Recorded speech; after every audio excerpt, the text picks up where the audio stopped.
Good morning, everyone, and welcome to this month's Boomerang Labs webinar on managing risk, the importance of ESG in your business. We're joined by founder and CEO at Orka Advisory and Boomerang Labs mentor, Dr. Kaushik Sridhar, who will be helping us understand the non-financial risks and opportunities present in a company's activities. But first, as Boomerang Labs communications manager, I literally wouldn't be doing my job if I didn't tell you a bit about Boomerang and this series. So we're Australia's first startup accelerator, specifically for circular economy founders. And while most of our programs are more intensive, we wanted to have these free webinars to provide learning opportunities on different topics of interest. So next month, we'll be discussing Beyond Recognition Awards as catalysts for startup growth and engagement with folks from the Banksia Foundation on 15 August. And you can check out our events page on our website, follow us on LinkedIn and Instagram, subscribe to our monthly e-newsletter to get all of the latest from us. And we do have these more in-depth programs for startups at all stages. So please do check out our website if you're interested in those or know someone who might be. And I am joining this morning from Gunditjmara country, and I'd like to acknowledge the traditional custodians of the lands on which we all live and work, and pay our respect to elders past and present. And now I will turn it over to the person you actually came to hear from, Kaushik. Thank you, Alison. That's such a beautiful introduction. And firstly, I just want to say thank you to you and Boomerang Labs for this awesome opportunity. It's beautiful to see so many people in attendance. Obviously, that's a little bit of a testament to the topic of ESG and kind of how hot it is at the moment. So as per the kind and lovely introduction from Alison, my name is Kaushik, and I'm looking forward to spending probably the next maybe 35 to 45 minutes with you, just having a bit of a discussion, but obviously more of a presentation on ESG. We are going to do one activity right at the front. So if you've got your phone ready with you, you'll have to scan a QR code and just input some details. If you don't have your phone, that's completely fine as well. But once again, very excited, very pumped, and hopefully I'm looking as professional as I can for a lovely gray morning here in Melbourne. So if you can just give me 10 seconds, I'm just going to share my screen. Alison, I can see you. Maybe a thumbs up if you can see my green/white. Awesome. Thank you. So the title of today's presentation, which you also saw in Alison's slide pack, is looking at risk and the importance of ESG in your business. Now, obviously, ESG, which stands for Environment, Social, and Governance, has, especially in the last few years, starting from 2020 and with the pandemic, has got a lot more attention. Not just in Australia, but globally. But I also think with the thousands of data points that sits behind ESG, it's also become a little bit confusing for a lot of different stakeholders globally. So really my intent today with this session is to try and demystify and make it as simple as possible for you without knowing exactly what the organization you work for or the context that you're viewing this presentation from. But as also Alison said before, if you've got any questions, please feel free to put it in the chat box. The Q&A and the discussion is really my most favorite part of any kind of presentation or session. So the agenda for today is pretty straightforward. We start with a bit of what is ESG. I think that could take an hour if we wanted to make it an hour, but I'll try and make it 10 minutes. And then we go into why is ESG important. So a bit of the value drivers, a bit of the business case. And then we talk through the ESG factors. So what I mean by factors is also issues. So what does the E mean in terms of some material issues there? What is the S? What is the G? And then we kind of start going into a bit of the home stretch on key considerations for businesses. When you think about ESG, when you want to integrate ESG within your organization, what's kind of the landscape looking like from an investor point of view?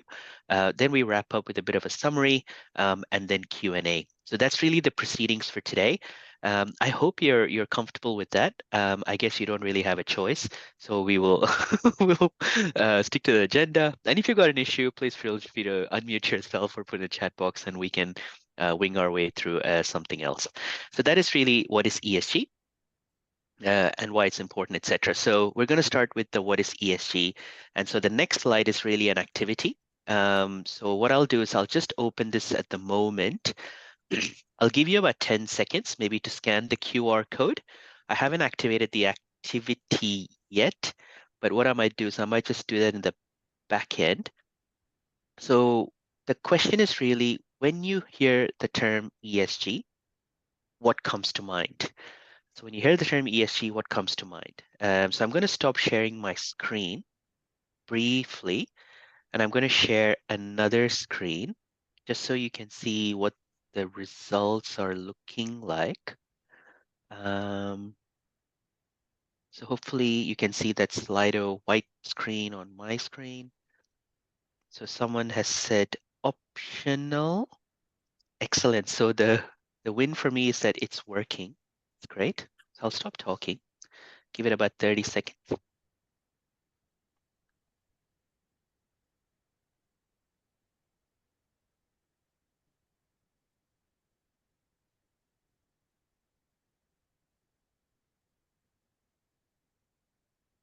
So far, some diverse perspectives. Grateful for your engagement and participation. So accountability, reputation, doing the right thing. Lots of forms to fill out. Sorry, I shouldn't have giggled so loudly. Confusing. Amen. An opportunity. Yes. Um, sustainable practices. Looks like no one else is. Oh, someone is typing. I can see there on the top. Might just give another 10 seconds if that's okay.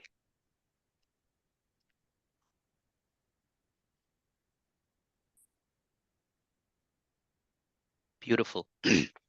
Uh, so I guess the intent of that activity was to show how diverse ESG is and how it can mean different things to different people. When you think about sustainability, I haven't spoken really about myself at all as part of the introduction, but having worked in consulting, having worked in in-house roles, trying to drive sustainability programs across businesses in different jurisdictions or businesses with thousands of employees, one of the first questions I would always ask as part of the stakeholder engagement is, what does ESG or what does sustainability mean to you? And if there are 100 people that I'm asking, you'll probably end up getting 100 different responses. So I guess the key takeaway from this slide is it's quite a diverse topic. It's definitely an opportunity. It does need to be explained and unpacked in a very sequential manner so it doesn't become overwhelming. There's a statistic that I love to share, which is that 80% of a company's valuation is intangible and 20% is tangible. So the person who wrote corporate reputation, I think that's a big one because the correlation between doing something like this really well and the potential impacts on the reputation or the social license to operate is also pretty large. So I just want to say thank you for participating in that activity. That's your only activity, because I am mindful it can get a bit cumbersome switching between different screens. Um, excellent. Allison, can you see my screen? Beautiful. With the QR code. I'll shift it. Okay. So what is ESG? Look at all those headlines. I thought it'd be nice to kind of start with a bit about why we're here today talking about this thing called ESG. And if you don't mind, I'd love for us to reflect back to maybe 5 years ago, in 2019, when as a world, as a society, we went from E to S to G in just 6 months. There were three events in particular that highlighted how ESG concerns pretty much touched all levels of society. So if you remember in 2019, that was the year of the environmental kind of concerns or movement, in particular when it was highlighted by a young Swedish climate activist, Greta Thunberg. You'd be familiar with her when she went to the UN General Assembly in September and gave a speech. And ultimately, she was named Time Magazine's Person of the Year in December. But there was a message in her speech, which was that the rising generation, the next generation, would hold companies to account for their environmental impact. So that was pretty powerful at the time. And then within a month of her Time Magazine announcement, and I'm so sorry to bring this up again, what emerged was the first cluster of the COVID-19 cases in Wuhan, China. And it, as you know, it spread rapidly throughout the world. But at that point, companies started to see themselves being judged by how they responded to social concerns. This was everywhere from, and anywhere from taking care of their employees to protecting their customers and communities. So that was social. And then the third event, just as the world kind of started to, reopen the societies. The death of George Floyd, if you remember, in the Minneapolis police custody in, I think it was late May in 2020, that prompted global outrage and widespread protest. So even though there was a pandemic and there was a troubling recession, what we saw was a population globally that was demanding fairness, ethics, and accountability, making it evident that a population like this would be unforgiving in terms of when there's lax governance, in this case, racial discrimination in both the public and the private sectors. So what we witnessed at that time was where we went from E to S to the G in just 6 months. Um, this is a graphic from a report called the Global Risks Report, and I would highly recommend. This is probably one of maybe five reports a year, every year, that I read in detail, and it's published by the World Economic Forum. It highlights the top 10 risks to our planet in terms of likelihood and impact. This is the most recent one from 2024. And I guess the key takeaway message here is I'd love for you to look at the bar graph on the right, or the list, where you can see 5 out of the top 10 risks to our planet are environmental related risks, and 7 out of the top 10 are environmental and social related risks. That's over a 10-year horizon. And if you look at the reports over the past, I don't know, maybe 5 to 7 years, extreme weather events has consistently ranked as the #1 risk to our planet in terms of likelihood and impact. And as we know, climate change is the biggest risk at the moment facing businesses around the world, in addition to, of course, other risks as well. Apologies, I do have a small cough and cold, thanks to the lovely Melbourne weather. So if I do cough, I'm so sorry. I just can't hold myself. I had 3 strepsils already and some water. But if I do cough, my apologies. I might have to mute myself for 10 seconds. So what is ESG? A few colorful triangles here, but really ESG encompasses a broad range of issues. It can go from, CO2, carbon dioxide, can be your greenhouse gas footprint, can be labor practices, can be anti-bribery and corruption, can be modern slavery, human rights. But ESG has really surged, especially over the last 5 years, I would say, and it's been driven by so many different factors. We know consumers are demanding higher standards of sustainability. The quality of employment from businesses is also being put under the test. Regulators and policymakers are increasingly focusing on ESG to address social problems. Like as I've given a couple of examples already, workplace diversity is another one. The investor community, one of the key stakeholders really driving this movement, they've shown heightened interest. I think in 2023, about 1/3 of assets under management, if we look at the United States in particular, I think it accounted for about $17 billion was ESG related investments, although that's started to see a bit of a trickle down with what's happening geopolitically and also the upcoming American elections. But the key takeaway from this slide is, and this is a question I get asked a lot, which is sustainability and ESG. Are they the same things, or are they different? I've seen it being used in the same sentence as I've done so. Sometimes it's used interchangeably, but the way that I would differentiate the two is that while sustainability keeps a business accountable, ESG makes its efforts more measurable. So sustainability is kind of that overarching holistic framework if you're building a strategy in a particular organization, and then ESG is where you start measuring performance and impact to your executive team, to your board, etc. The history and evolution of ESG, oh my God, who knows what ESG is going to be called in the next 2 years or 3 years even. But I thought I'd just kind of show a bit of a timeline here on how the terminology has really shifted. I did a PhD in 2009 on the triple bottom line, and I don't think ESG and triple bottom line are really that different.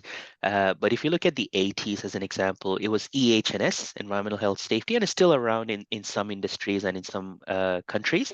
This is about the development, based on the development of environmental and employee regulations. But this was the era that really marked the beginning of formal environmental and safety regulations. Companies started implementing policies to look at protecting the well-being of their people while also reducing environmental harm. In the 90s, we started going into sustainability. This is where businesses started to recognize the importance of going just beyond compliance and actively trying to reduce their environmental footprint. And so really the concept of sustainability emerged, emphasizing long-term ecological balance. In the 2010s, we started seeing the term of CSR, or corporate social responsibility, really picking up a bit of momentum. In India, it's still huge in the United States and in other parts of the world. And really, the focus here was for companies to start integrating social initiatives into their business model. So philanthropy, community engagement, employee volunteering, really about addressing social issues. And from a corporate perspective, trying to enhance their corporate image. And then now 2020 plus, we've got our good friends or term called ESG, which is what obviously today is all about. So hopefully that gives you a very quick overview on what exactly is ESG. And now we go into the next part of the agenda, which is why is ESG important? Um, One reason is corporate scandals and issues that are still happening. It's absolutely rife. I can use the G word called greenwashing, but if we reflect back, there's lots of lack of governance, right? That's led to ESG becoming much more prominent today.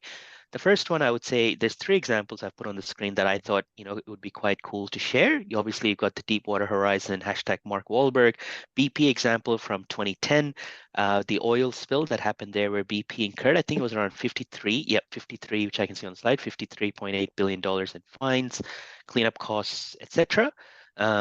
Cambridge Analytica from Meta, 87 million Facebook users. Personal data was harvested, so that misuse of data ended up being a huge governance social issue for the organization. But also Volkswagen, which is the Dieselgate scandal that I'm sure a lot of you would be familiar with from 2015, where the chair, the CEO, a bunch of execs lost their jobs.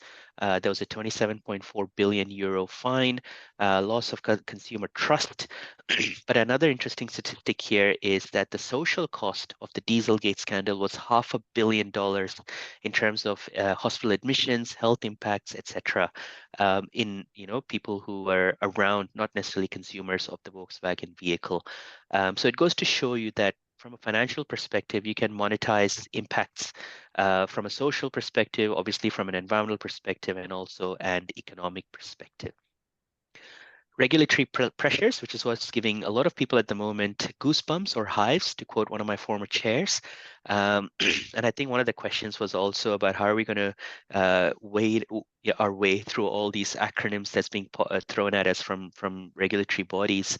But the landscape of ESG reporting is undergoing a massive transformation. I'll use the word transformation. Obviously, there's major disclosure regulations worldwide. Recently, I was in Singapore last week for a client visit, and the Asia movement around ESG regulation is going in a direction. Obviously, Europe's completely taken off with the CSRD, or Corporate Sustainability Reporting Directive. We are familiar, hopefully, with the International Sustainability Standards Board, or ISSB, which is going to have implications in Australia. Whether you're Obviously, if you're a listed company, there's nowhere to hide. But if you're part of a supply chain, that with companies in Europe, then you're going to have to understand some of these frameworks. But I really think the key takeaway from this slide is the implications of these evolving regulations are far-reaching.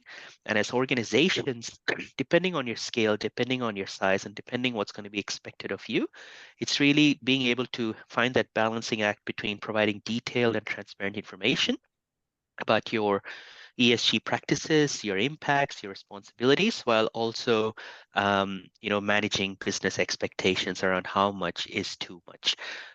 So yeah, I just thought I'd kind of call out why is ESG important. This regulatory pressure is a very critical element of that. Why is it important? There's so many reasons. And having worked in-house, constantly having to put business cases forward on the value proposition of ESG, some of these are things that I can talk to if you want during Q&A, or in practice, how does it actually work? But reputation, I think we kind of slightly covered that already. Risk reduction, research, I think for MSCI did some research in 2023 where they found that companies with robust ESG practices generally experience 25% fewer incidents of major environmental and governance controversies compared to their peers. So really, risk mitigation is crucial for maintaining operational stability and avoiding costly fines and penalties. opportunity management. This is a big one. World Economic Forum, they did some research and found that businesses that prioritize ESG are 60% more likely to innovate and develop new products and services. And if you go back to a few years, Paul Polman and Unilever and Sustainable Living Brands, just have a look at that when they were growing at 2 times the speed than the rest of the business. And probably the last one is, and probably the one that I'm very, very most passionate about, especially at the moment, is culture and intrinsic value. So companies that focus on ESG generally also tend to foster a bit of a stronger corporate culture. We know millennials and Gen Zs, which are going to make up, I think, like 50 or 70% of the workforce in the next decade or so. They're putting increasing focus in this area and wanting to work for companies that do good and demonstrate how they're doing good in this space. So I think the ESG element adds another layer of the value proposition from a culture perspective. The last slide on this agenda item. It's very interesting. I saw this and I thought I'd put it in this presentation. This is in research showing from 2021. The demand and supply for green skills it was around 10%, so it's quite aligned. But if you forecast to 2026, the demand for green skills is expected to rise sharply, around 15%, but the supply of workers with these relevant skills is around 13%. So there's potentially a bit of a divergence between demand and supply, and obviously highlighting a bit of a skills gap, which is that 2%. So really the takeaway from this slide is that gap signifies the demand for workers with ESG, sustainability, green skills is really outpacing the available talent pool, and that's posing some challenges as well for various sectors. Uh, and so finding that talent, I think, is another crucial element on why ESG is important, because as a subject matter, as an area, it's only growing in importance. And I truly believe that regardless of these regulatory tsunamis that are hitting people from a reporting point of view, or 60% of the world going to elections this year, I think no matter what macro or micro factors we look at, this area will continue, and we need more and more people to, I guess, upskill and work in this space. ESG factors. I have no idea how I'm tracking on time, but I reckon I am okay, unless Allison just pokes me in the eye virtually via Zoom. ESG factors. So ESG factors. Environment, social, and governance. So what I'd love to do now is just give you a bit of a flavor on each of these three areas. Some of you probably already know this, so my apologies, but obviously this being a bit of a kind of a 101 session, I thought it's pertinent that I share that with you. Next slide is from NASA. It's a time lapse showing temperature rise from 1880 and is forecasted I think up to the year 2100. So what I want to do is I want to show you this time lapse, and I'm just going to be quiet for about 20 seconds while you observe this amazing graphic. And I hope it works. So I'll have to press play, and there you go. 1880 to 2023, actually, sorry.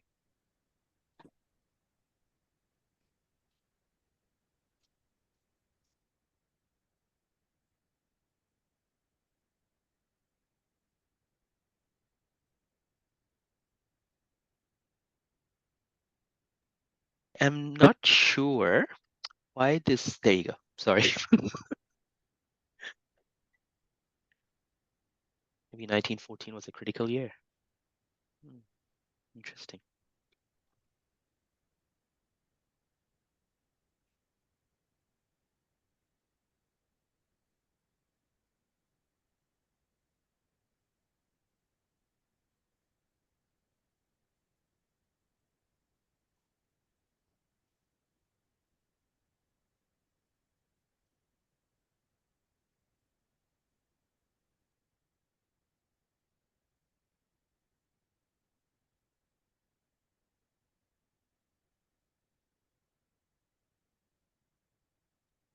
Excellent. So I think that's expected. It's basically a visualization of global temperature changes by NASA, and found that in particular 1 month, although if you looked at the headline yesterday, that's obviously been updated, but July 2023 was the hottest month on record since 1880, and likely due to human activity. So if we start with the environmental factors, this focuses on the contribution a company makes to, or pretty much any organization to climate change through greenhouse gas emissions. And we know greenhouse gas emissions is made up of a few different types of gases like CO2, nitrous oxide, etc. You've got waste management, circular economy, you've got energy efficiency. So given the renewed efforts to combat global warming, cutting emissions and decarbonizing is increasingly important. And I've put four kind of parts here that kind of relate to environmental issues. Obviously, that's not an exhaustive list. That's like a basic list. Nature and biodiversity obviously being pretty equally hot at the moment, in addition to climate. But I thought I'd just briefly talk about climate. It continues to remain the highest ESG like priority issue facing investors. In a recent poll, 75% of respondents identified climate as the most material ESG issue. Resource scarcity came at 65%, and I think supply chain concerns came at 55%. Climate change, I think it's only going to continue to be a major focus area. And businesses, as we know, are facing increasing pressure to incorporate this into their planning, into their strategy. A survey was done by BlackRock, one of the biggest asset managers in the world. And what it revealed was that 60% of investors managing assets more than $250 billion, they are now 5 times more likely to use climate data to assess investment opportunities compared to those managing smaller asset portfolios. Now, within climate and climate risk, there are 3 types of risks. I just wanted to briefly touch on this. The first one is physical risk.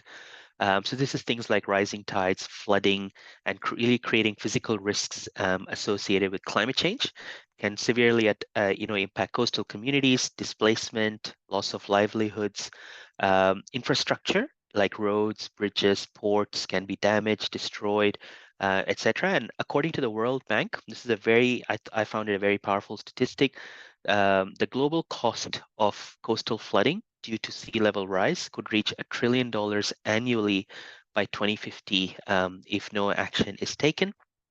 And you can also see there's a graphic there on the right, the soaring cost of climate change and obviously economic losses due to extreme weather events accounted, I think, for about $1.5 trillion over a period of time. So physical risks is one element of climate risk that we've got to start kind of capturing and assessing on how how our operations can create that sort of a risk on the broader society.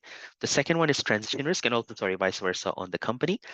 Transition risk occurs when companies fail to adapt to evolving regulatory landscape. So, for example, if a carbon price is set here in Australia, you can imagine the financial implications for that, and that's when obviously chief financial officers would probably take ESG just a little bit more seriously when it's a line item in your balance sheet or profit and loss statement.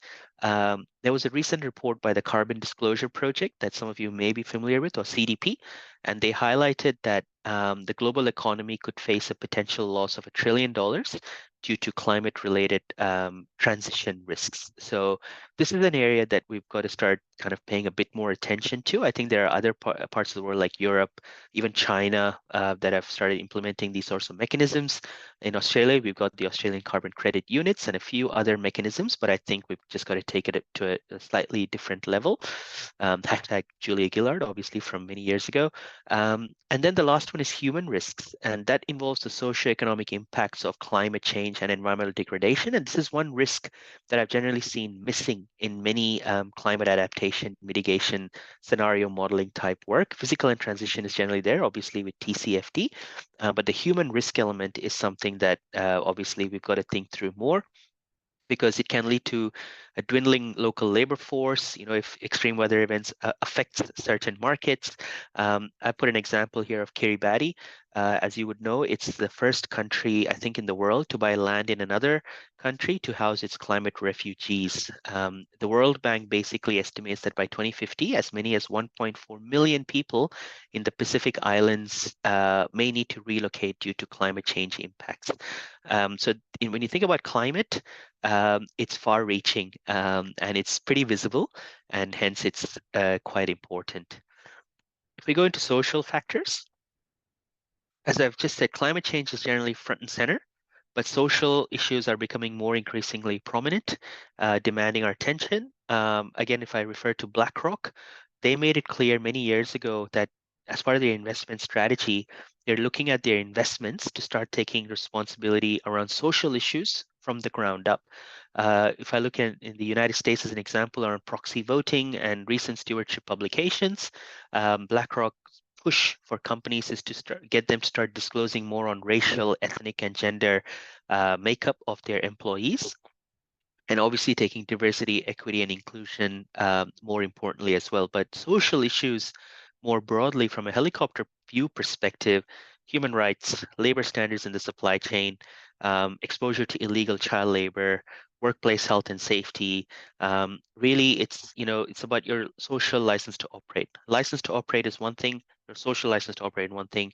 Formerly having worked in a mining organization, I still remember my chair telling me in a board meeting saying, Kaushik, number one risk to our organization is our social license to operate. So that's on you to maintain. Talk about pressure, but companies that are well integrated with their local communities and maintain a social license to operate can really improve their social performance from an ESG perspective quite significantly. This is just a bit of small deep dive into one element of social, which is human rights. Uh, Companies today, in this global environment, we're facing an increasingly complex and interconnected world that impacts businesses, that impacts supply chains. So proactively managing your social performance and human rights not only reduces a range of risks, but obviously can also help enhance your operational productivity. It can work on boosting employee morale, your consumer brand loyalty, investor trust, and even your access to capital. And I'll give you one example. For example, proactive community engagement. Obtaining informed consent from indigenous populations in certain sectors that can provide a social license to operate. Mapping and understanding your supply chains that can mitigate potentially risks of modern slavery and child labor. Conducting labor and working condition assessments that can have an impact, positive impact potentially on worker health safety, etc. So really it's about your stakeholder engagement. And the way that I like to describe the S in ESG is it's about your relationship capital with your different stakeholder groups. Um, it, I, I thought I'd throw the slide up here. When you think about the impact of social factors on companies, um, recruitment, engagement, and retention, as we know, are very critical factors that directly influence a company's success. Engaged employees are more productive, more innovative, and committed to their work. So I thought I'd throw the statistic up here where you can see engaged employees and what the kind of profitability percentage looks like.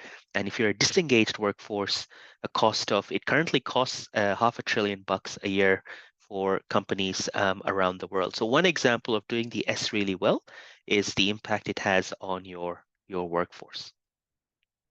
The last one in the ESG factors agenda item is the G, which is generally, I would say, the forgotten child. But the G stands for governance. It looks at the decision-making process and structures that define the distribution of rights and responsibilities among different participants in companies. So that's your board, that's your executive team, your shareholders, and your stakeholders. Governance, what it does is it really outlines the rules and procedures that guide both corporate and sovereign policy making. And what it tries to ensure is transparency, accountability, and fairness. For me, governance is the underpinning area because if you have strong governance structures, it's crucial for maintaining investor trust, protecting shareholder rights, and ensuring that your companies are managed in a way that aligns with its long-term objectives. When you talk about ESG and we think about ESG, you want to think about all three almost in a equal manner. One example I thought I'd share with you of governance or one area of governance is obviously board quality, diversity, and effectiveness. Now in the ASX, Australian Stock Exchange, there's obviously a guideline around having boards with 30% females, and that's Australia. Obviously, different parts of the world have different targets in that space, but really, fundamentally, a well-composed board of directors is really crucial for that sound decision making and strategic oversight. There was a recent study done by McKinsey, and they found that companies in the top quartile for gender diversity on executive teams not boards, executive teams, they were 25% more likely to have above average profitability than companies in the fourth quartile. So when you have a diverse board or a diverse executive team, that basically brings diverse perspectives, diverse experiences, and hopefully leads to more innovative solutions and better risk management. The impact of governance, I guess, on companies. One example is long-term value creation. And we always hear companies use this term value creation. It's a bit like ESG, but long-term value creation is really a key objective of integrating ESG principles into business strategies. So when you focus on sustainable practices, your organization hopefully can build that resilience, can drive that innovation, and have a bit of a competitive advantage over time. And this benefit is not only for your organization, not only for the environment, but also for society. One example that I can share on value creation is obviously companies that invest in renewable energy. You reduce your emissions, hopefully lower operational costs in the long run. If you prioritize, fair labor practices, community engagement, you start driving loyalty, hopefully more trust among your customers, among your employees, among your community groups. And Harvard Business Review, they've done some research in this space between ESG and value creation and G and value creation. And the correlation is pretty positive around financial outcomes and in particular, lower volatility and fewer instances of business-related controversies. I reckon I'm doing okay on time. So I guess coming to the pretty much the last meaty bit of today's agenda is key considerations for businesses. So I think the next slide is, but prepare to see some green on your screen. I know, I know. I just thought I'd throw that. Normally you have green, which symbolizes something nice, but I thought I'd shift things a little bit and talk a little bit about greenwashing. I'm not going to talk about hushing or rinsing or any of that other stuff, but let's talk about greenwashing. Uh, what is greenwashing? Well, it's the unethical practice where companies, they can mislead consumers by claiming to be environmentally friendly or sustainable without actually having the substantial practices to back these claims. And this can range from overstating the benefits of a product to what I've seen outright false advertising about ESG initiatives. There's a statistic that you can see on your screen. 73% of global consumers would change their consumption habits to reduce their environmental impact. So this statistic for me shows that consumers are increasingly valuing sustainability and creating a financial incentive for companies to appear more environmentally responsible. But rather than making genuine efforts to reduce their environmental footprint, companies may and do resort to what's called greenwashing. So often investing a bit more in marketing themselves as sustainable rather than actually implementing true environmental change. One tactic that I've seen is carbon offsetting. And I've actually been a part of a company where this was caught by me, and I wasn't really a whistleblower, but we kind of worked through it, and it worked out okay. Um, uh, as I said, a common tactic is offsetting. You can invest in projects like reforestation to compensate for the emissions, but really less than 5% of carbon offsets actually remove CO2 from the atmosphere from some of the research that I recently read. So it's a bit of an ineffective solution. You've got eco labels, uncertified product compositions, etc. So governments around the world, and my project in Singapore last week was exactly working with a company around greenwashing and trying to mitigate some of the issues there from investors and other stakeholders. So governments in particular are trying to combat greenwashing by holding companies accountable to their claims. And in Australia, we've seen Vanguard, and obviously it's almost once a month there's a company being called out for issues in this space. The ethical responsibility also falls, I think, on consumers to spot, report, and avoid supporting greenwashing practices, because by doing so, we can also help encourage companies to be more honest, to be more transparent about their ESG strategies, etc. Very quickly, some trends. I thought I'd just call out a few trends that we're looking at for 2024. Integrated reporting, I think that's going to be a big one. Compliance to CSRD, which is the Corporate Sustainability Reporting Directive in Europe. I think that's going to be huge. It doesn't matter which part of the world you're in. If you're in a supply chain, you just have to understand what CSRD means and how to comply with that with your with your customers' sustainability reporting, etc.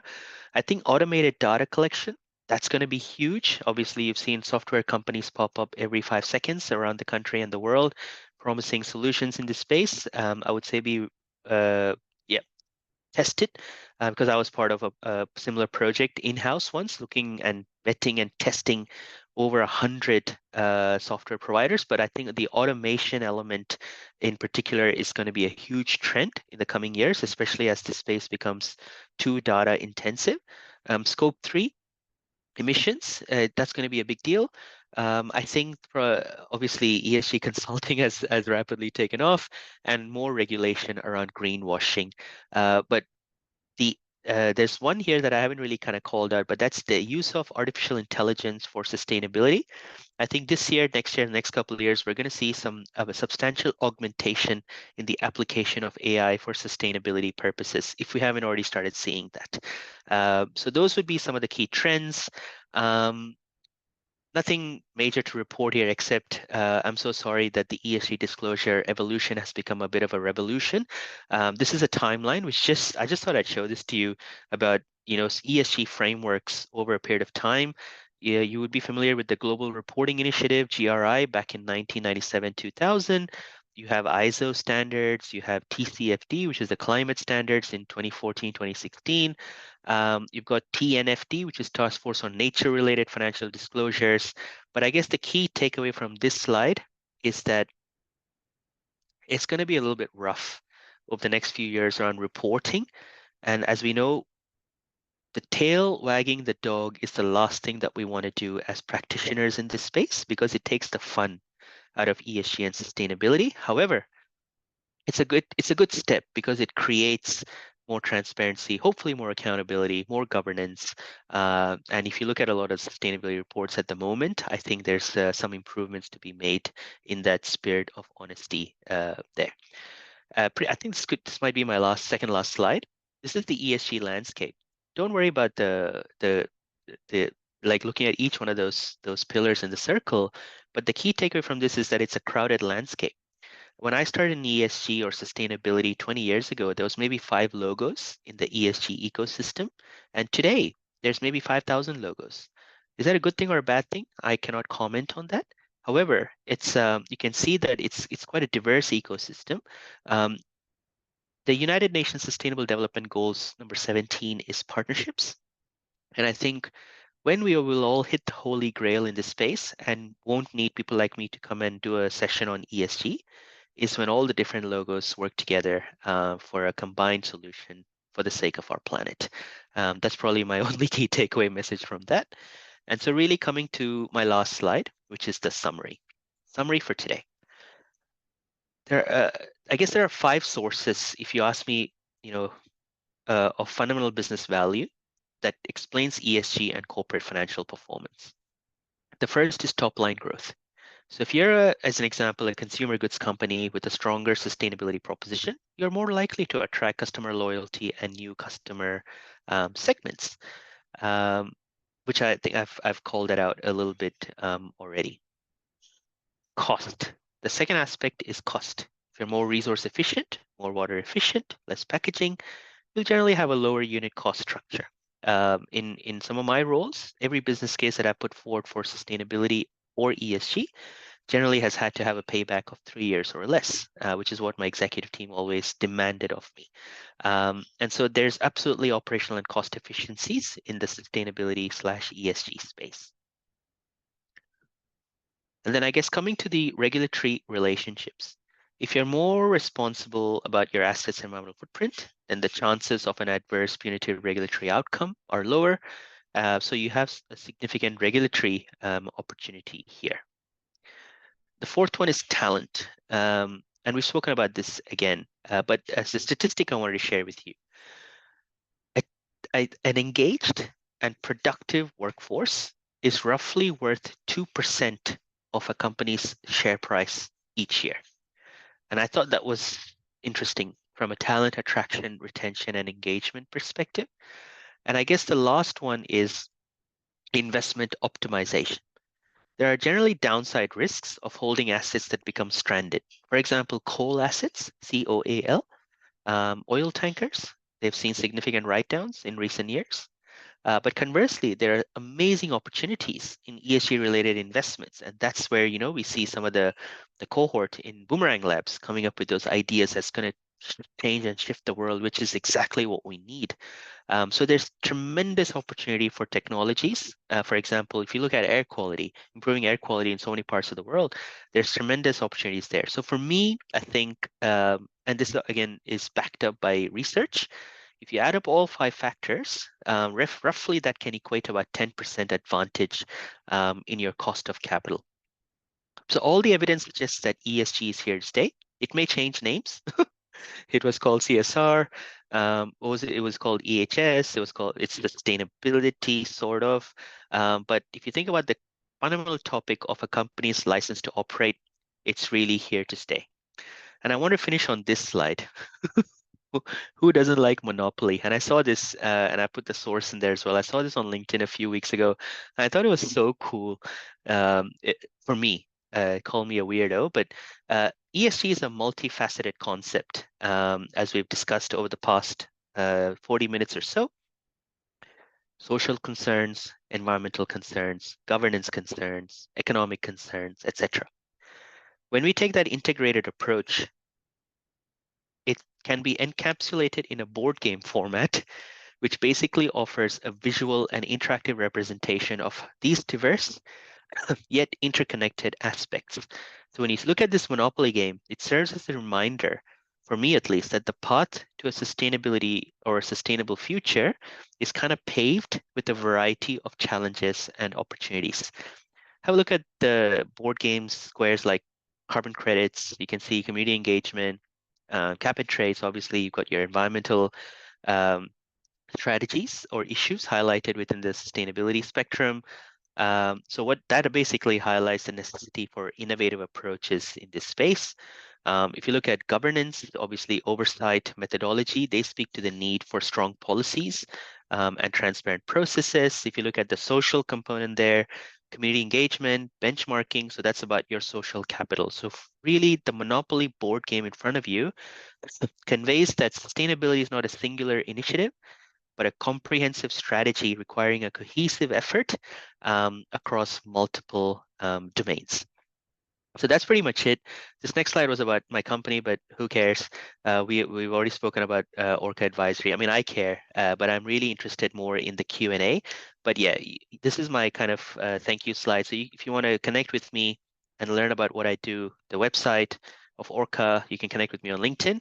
And I've recently started an ESG newsletter as well on LinkedIn. So if you want to subscribe, there's a QR code there as well. So that's it for me. I will stop talking. I'm a little bit tired of talking actually, because I'm curious to hear other people and what you have to say or if you have any questions. So thank you, Allison. That's all from me. All right, well, I'm afraid you're going to have to do a little more talking. We Sorry, I haven't didn't, that came out the wrong way. I love talking, but more like not at people. Sorry. So we haven't had any questions in the chat so far. Someone did point out the correlation causation question of, is it just that well-run companies that are behaving ethically are just fulfilling their obligations without necessarily trying because they're just already doing the right things, which I think is an interesting point from Justine. For sure. But we did also have a question in the registrations about what in-depth training options focusing on ESG are available in Australia at the moment. So are there any programs or anything like that that you would recommend for people who want to get a more in-depth view of this than we can provide in an hour? Yeah, for sure. There's so many out there. There's heaps. You've got your, you've got various universities and RTOs running micro credentials. You've obviously got dedicated ESG courses. That targets the E, the S, and the G. It depends. Like it depends on the type of setting and the environment that you want to have that in. So if you want to like just sit and absorb and take your time, I would recommend micro credentials, RMIT University, RMIT Online, Melbourne Uni, Monash. They all run amazing I think, virtual programs in this space. And then you also have the in-person, and that's something that I actually do. I've done this recently for Singapore and Malaysia. I'm going to Dubai next month, I think, to do exactly that. It's like a 2-3 day workshop on ESG. But there are other organizations like me who do this as well. So again, it's a very crowded space. But it really, I think the key question to ask yourself around the training, and I'm doing something with the Governance Institute of Australia next week. It's an ESG course. It's only 3.5 hours, but it's targeted at company secretaries and boards around ESG and how to take that into the boardroom. AICD, they do some amazing stuff around climate. But I think the key question, similar to when young people ask me, I want to get into the ESG space, how do I get in? And I always say, firstly, think about um, uh, why do you want the training? What is it driving? Is it to influence the board? Is it to influence the executives? Is it to drive a particular business case? Is it to drive cultures, drive engagement? And then within the E, S, and G, thinking about, is it one area that you want to target, or is it a broad overview of all three? And then based on your answers to some of those, then you kind of look into the radar and see what kind of comes up. But there's so many providers out there, which I think is the downfall. There's too many at the moment. So yeah. Sorry, that's the best I can do for the response there. And we have had a question from David about, is the purchase of carbon offsets and claiming net zero emissions considered greenwashing or strongly encouraged?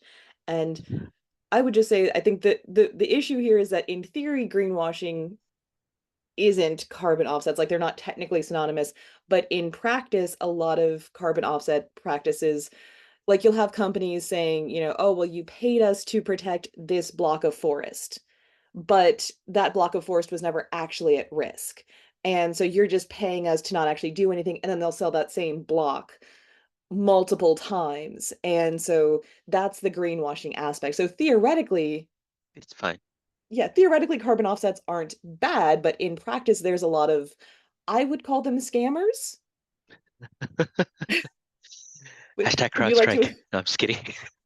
Um, a great question, David. It's a great question. I'll give you an example. I joined an organization. I can't say who it is, but it's a organization that most part of this world would know. Large organization. And when I joined to build a climate change strategy for this business, they were buying offsets, and I just did a bit of digging and saw that we were paying around 60 cents a ton for an offset, but it's going like way back in time. And I thought, wow, let's look into this a bit more. And I saw the project related to somewhere in China, and our company had an office in China. And so I said, why don't you just wander over there and just see if this so-called wind farm actually exists? And this team went, and they saw something that was not a wind farm. So they told me, and then I went back, and then I went to this executive team and board, and basically said, hey, we've just told the world we're carbon neutral. And one of our biggest clients, which is one of the big four banks, is saying something in that space as well, which is, they signed us up as a consultant because we're carbon neutral. I just want to bring it to your attention that there isn't really a wind farm in China, and we've just done all these things. And we bought the offsets through another big four bank, which is intense in itself. So I wanted to share that example.